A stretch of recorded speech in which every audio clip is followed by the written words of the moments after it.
This is an image from NASA, the National Aeronautics and Space Administration, frontrunner in space exploration missions globally.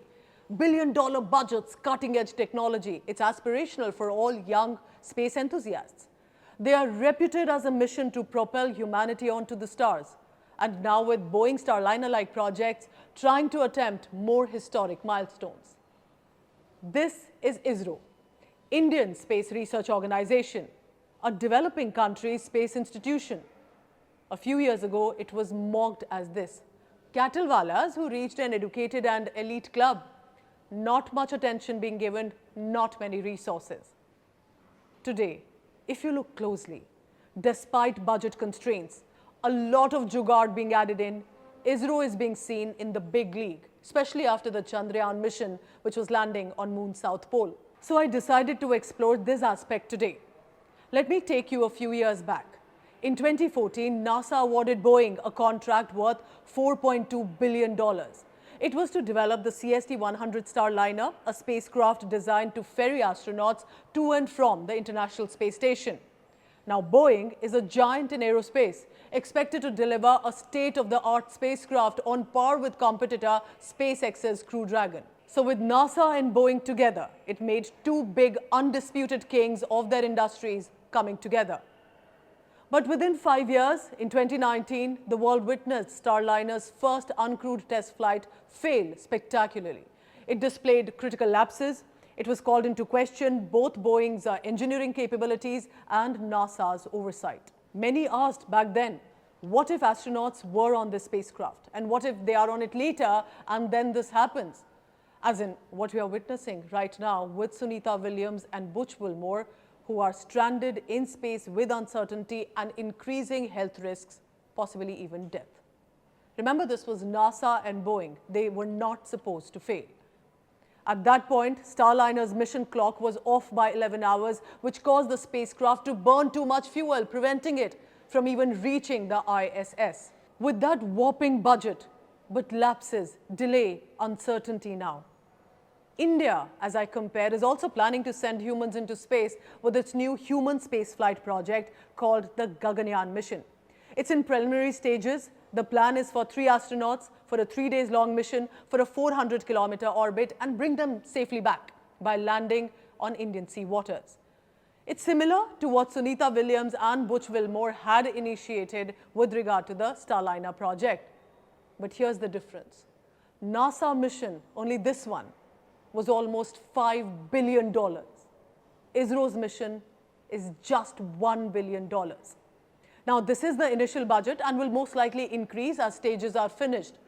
But if ISRO's track record recently tells us anything, it is how India consistently has achieved cost-effective measures for its achievements that is historic, to say the least. Basically, in the budget of this one mission project of NASA, India has already achieved big 3 projects within 2 years.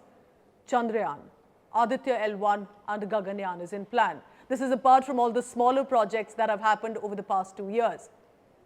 Chandrayaan 3's mission budget was $75 million only. Compared to others, this is surprisingly lower than the budget of Hollywood space movies even. This is rightly put by Union Minister Dr. Jitendra Singh. Even if you compare it to Russia, Russia's moon mission, which was even unsuccessful recently, cost a whopping $200 million. Let me add on to this. International Space Station, where Sunita and Butch presently are, is believed to be $150 billion state-of-the-art space laboratory. So any unfortunate physical clash with a spacecraft could lead to enormous damage to the ISS, as was a concern with the Starliner. Would any other country be even allowed to take such a risk? Yet the uncertainty remains on this NASA-Boeing mission.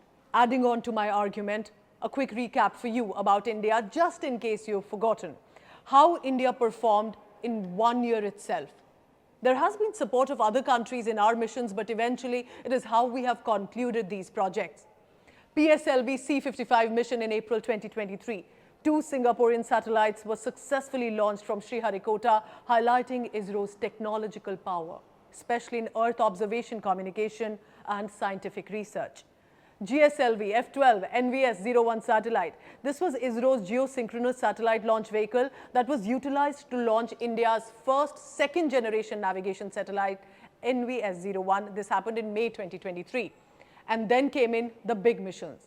Chandrayaan-3, soft landing on the moon's south pole in August 2023. All of us remember the cheer and what this moment felt. This made India the first country to achieve a soft landing on the lunar south pole and only the fourth country globally to accomplish a soft landing on the moon. India was awarded the prestigious 2023 Leif Erikson Lunar Prize for its successful Chandrayaan-3 mission. Remember that this is despite all our limitations, criticism coming in from all these Western nations of our earlier failed missions, underestimating our possibilities, and India is now one of the 5 countries on the moon presently. Aditya L1 mission also was in the same year. The Aditya L1 mission marked India's pioneering entry to study the sun's outer atmosphere. It was first dedicated solar observatory for India in space. The Gyaan mission is possibly India's most ambitious manned space program. Successfully completed its first uncrewed flight test on October 21, 2023. It demonstrated ISRO's capability to safely launch and return a spacecraft, which is intended for astronauts later. And when this eventually succeeds, India will become only the 4th nation to send humans into space. All of this within a budget, with incredible expertise of our space scientists who have not been encouraged for far too long. These are huge historic milestones. So I ask here, why should ISRO be treated now below par when NASA, with all that unlimited money, media attention, resources, support, and a lot of benefit of doubt, yet are facing such a massive screw-up, to say the least, in space, with full uncertainty of return of the astronauts safely, while ISRO, one after another, is accomplishing big mission projects that many other countries have taken years, if not decades, to achieve. Did you know something more? And you'll be shocked about this. The total annual budget for ISRO and for NASA. ISRO usually is on a shoestring budget by the governments.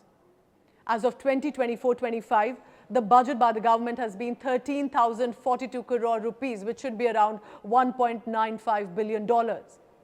Its American counterpart NASA has a budget of around $25 billion without cuts. So ISRO's achievements and India's achievements are remarkable. The world has taken note, but has it fully acknowledged the possibility and contribution of India? What makes NASA then retaining the top position and not realizing the sharp rise that India has shown and the consistency with which India has shown it? In fact, recently, Prime Minister Narendra Modi laid the foundation stone of the second rocket launch pod of ISRO. This was in Kulasekarapattinam on February 28. It will be used for commercial, on-demand and small satellite launches in the future. So my friend, we are just getting started. Chandrayaan-3's successful mission has opened up new avenues for India for international collaborations, commercial opportunities in the lunar exploration specifically.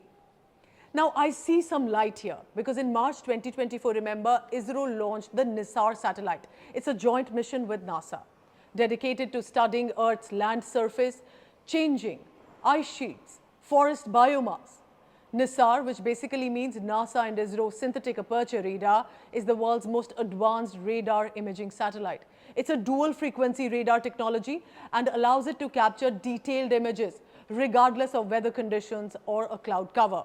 So what does this signify? This shows that ISRO and India are on the table now. Not begging, not knocking on the door, not pleading. Saying that we did the work. We did it on a smaller budget than others and we succeeded. We are here. Let's talk and let's work together for humanity and space. Not as a developed, developing country. Not as a Western nation, Asian nation. Not as America and the Indian subcontinent, but as those who have the talent and skill to come together. This is not arrogance. This is asking for what you deserve. So more power to ISRO for making all Indians believe that we are no less and we will show the world. Thank you for watching.